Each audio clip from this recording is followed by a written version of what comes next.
Kadang, ia yang selalu ingin dihargai, ia yang selalu ingin dihormati, ia tidak menyadari betapa pentingnya untuk berkaca terlebih dahulu. Sudahkah ia menghargai orang lain? Atau sudahkah ia menghormati orang lain? Misalnya, dalam kehidupan bertetangga, sebagai makhluk sosial, seharusnya kita dapat saling bertegur sapa, saling menghargai, dan saling bertoleransi. Kebanyakan diantaranya merasa sombong, acuh, dan tidak peduli terhadap sesama.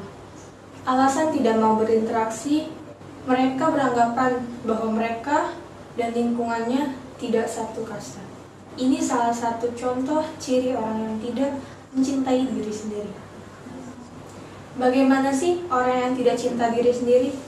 Orang yang tidak cinta diri sendiri kerap kali ia mengomentari diri dengan kalimat-kalimat, kok gini aja gak bisa sih? Lemah banget jadi orang, gak guna banget. Kalimat-kalimat ini yang sering terjadi, yang sering kali kata hati ungkapkan ketika seseorang itu buat kesalahan. Cinta diri itu bukan narsisme.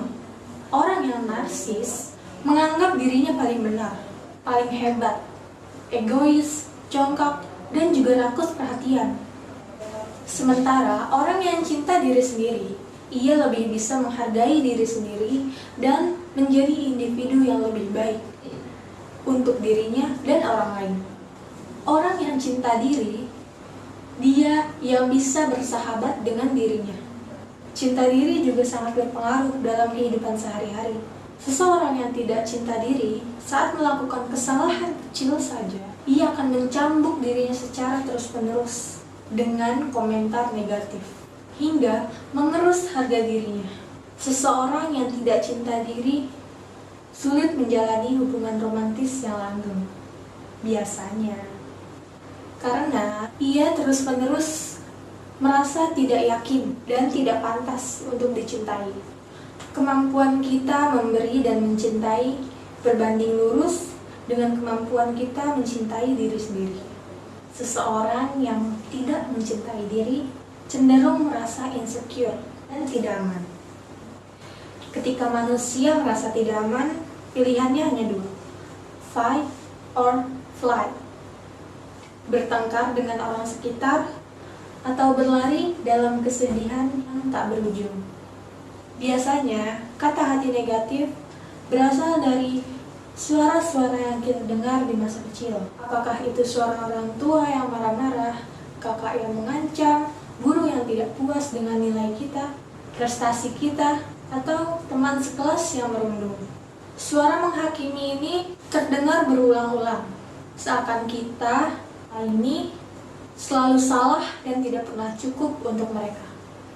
Memang, memberi kritik terhadap diri sendiri itu perlu, penting untuk perkembangan sebagai manusia.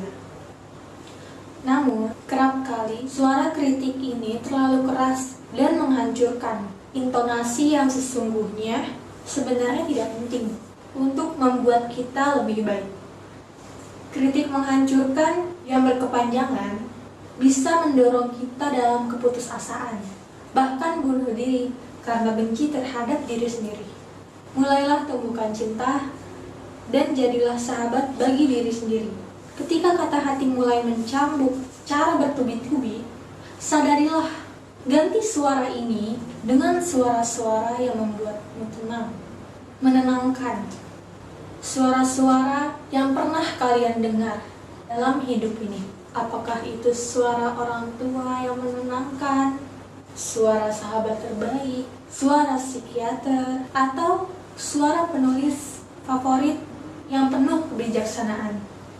Kata hati yang sehat itu ibarat suara yang datang dari seorang hakim yang bijaksana, mampu membedakan mana yang baik dan mana yang buruk.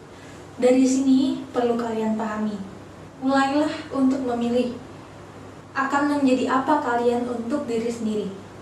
Menjadi sahabatkah untuk diri sendiri atau menjadi hakim yang bijaksana. Seorang sahabat bisa menerima kekurangan kita, tetapi juga mengingatkan sederet kelebihan kita. Seorang sahabat akan menerima kita padanya, bahwa kita cukup dengan diri kita. Tidak perlu kurang atau lebih. Ketika kita mencintai diri, kita akan lebih mampu menerima kekurangan dan kelebihan kita. Mari mulai untuk menjadi diri yang lebih baik, dan mulailah untuk mencintai diri sendiri.